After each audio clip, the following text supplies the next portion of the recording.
If you ever work the night shift, never trust the security cameras after 3 a.m. I learned that lesson the hard way. My name is Ethan.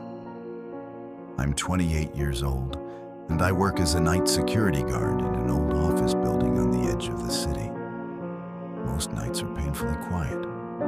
32 security cameras, 8 hours alone. Nothing ever happens. Or at least, that's what I believed. It was raining heavily that night. The wind kept shaking the windows, and thunder echoed through the empty building. I looked at the clock, 2:57 a.m. Only 3 minutes until another boring hour passed. I poured myself another cup of coffee and leaned back in my chair. One by one, I checked every camera. Parking lot, empty. Lobby, empty. Emergency exit, empty. Everything looked normal. Then I switched to camera 12. It showed the main hallway on the 3rd floor. The light suddenly flickered. Once, twice. Then, a tall figure slowly walked across the hallway. It wasn't running. It wasn't hiding. It simply walked past the camera. Its face was completely hidden in darkness. My heart skipped a beat. I immediately looked through the security room door toward the real hallway. Nothing. Nobody. I grabbed my flashlight and stepped outside. The hallway was silent. No footsteps, no voices, nothing. I searched every corner, every office, every stairwell. The building was completely empty.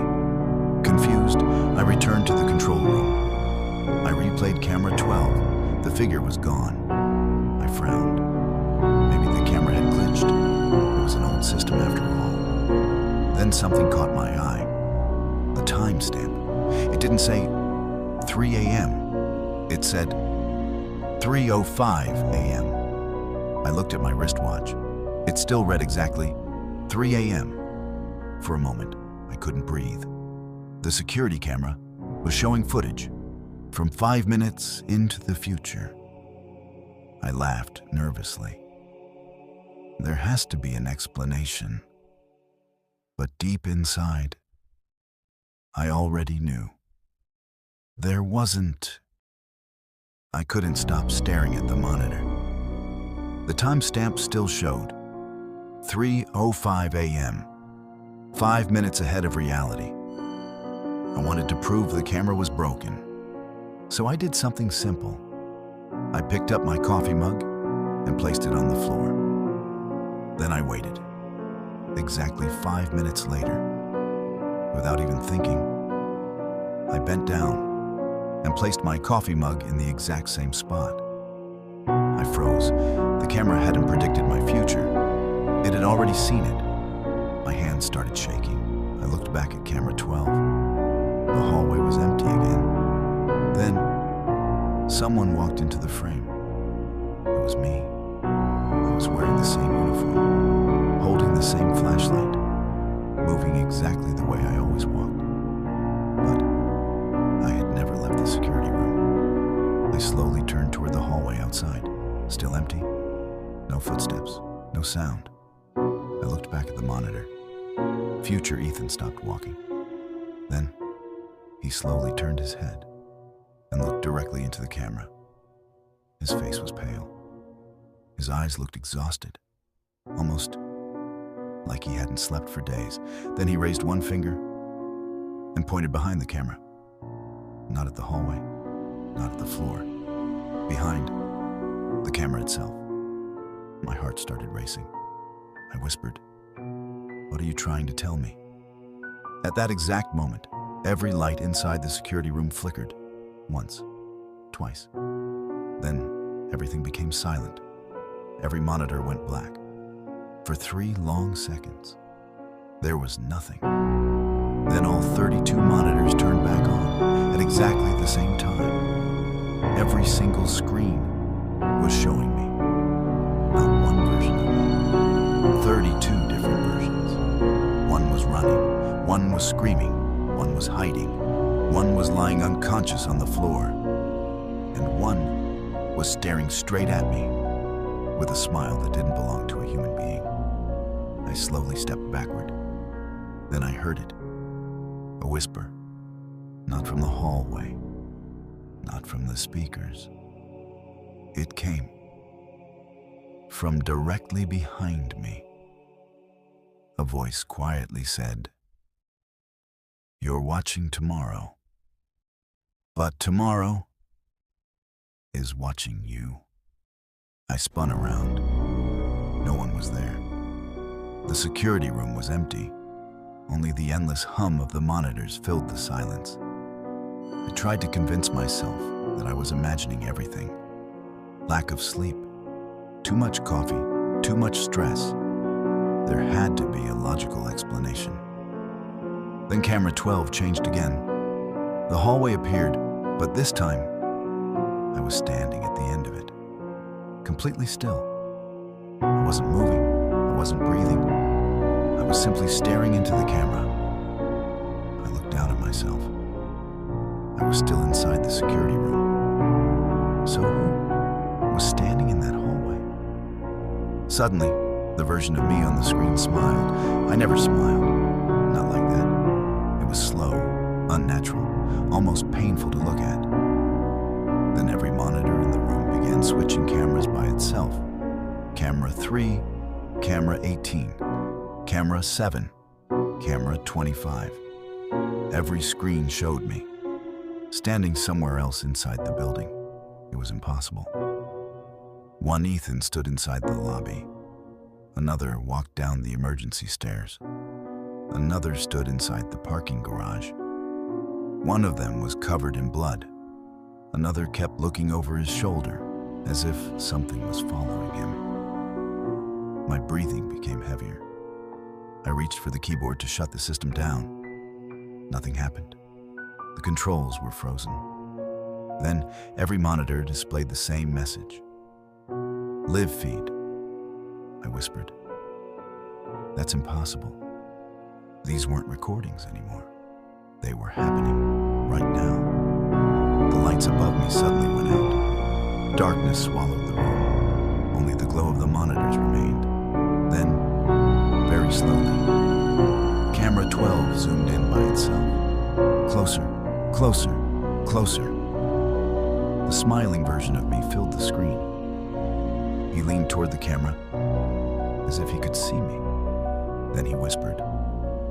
Even though the monitor had no speakers, I heard his voice clearly. "Don't let him find you." The screen instantly filled with black static.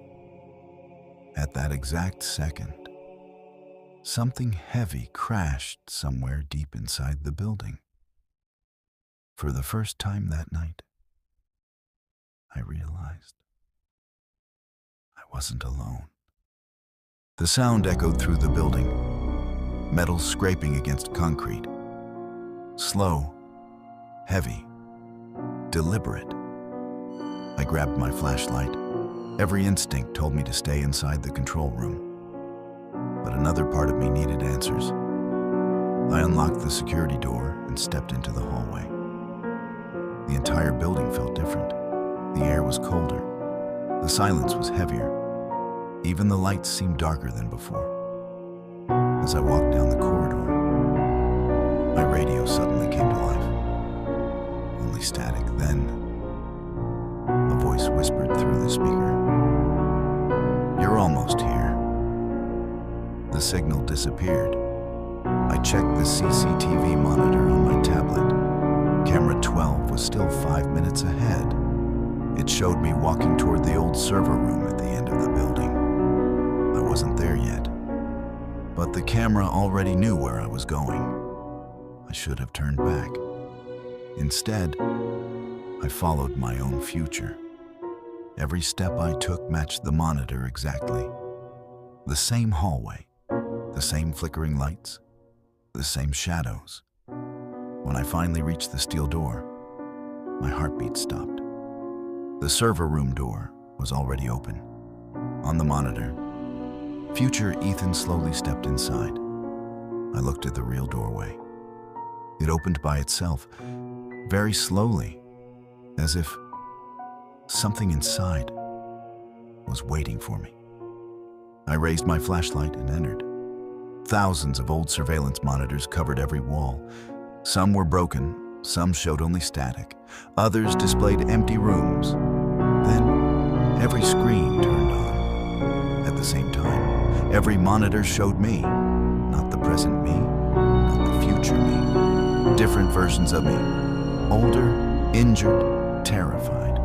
Some were screaming, some were crying. One of them looked directly into the camera and silently mouthed 4 words. "Don't trust yourself tomorrow." Before I could react, every monitor went black, except one. A single screen remained on. It showed me, standing exactly where I was, 5 minutes into the future. And behind me, something was moving. I didn't move. I couldn't. The only monitor still glowing showed me, standing exactly where I was, 5 minutes ahead. Slowly, future Ethan turned his head, his eyes locked onto the camera. Then, he whispered something. I couldn't hear his voice, but I could read his lips. "Run." A cold chill ran down my spine. Without thinking, I turned around. There was nothing behind me. I looked back at the monitor. The shadow had moved closer. It was no longer standing at the far end of the room. It was only a few feet behind future Ethan. The figure was impossibly tall. Its face was nothing but darkness. Its arms were far too long. Then future Ethan did something unexpected. He looked directly into the camera and screamed, "It can see you through the cameras." Every monitor in the room exploded into blinding white static. The lights went out. The entire building fell silent. Then, I heard footsteps, not on the screen, behind me. Slow, heavy, getting closer. I didn't look back. I ran, through the hallway, past the elevators, down the emergency stairs. I didn't stop until I reached the parking lot. Rain poured from the sky. I jumped into my car and drove away. I never returned to that building. The company closed it 3 weeks later. Officially, they blamed electrical failures. Unofficially, every night guard who worked there resigned within a month. None of them explained why. A year later, I received an unmarked envelope. Inside, there was a single photograph. It showed me, running out of the building that night. The timestamp on the back read 3:05 a.m., exactly 5 minutes before I actually escaped. There was only one sentence written underneath. "We'll be watching tomorrow." I never installed another security camera.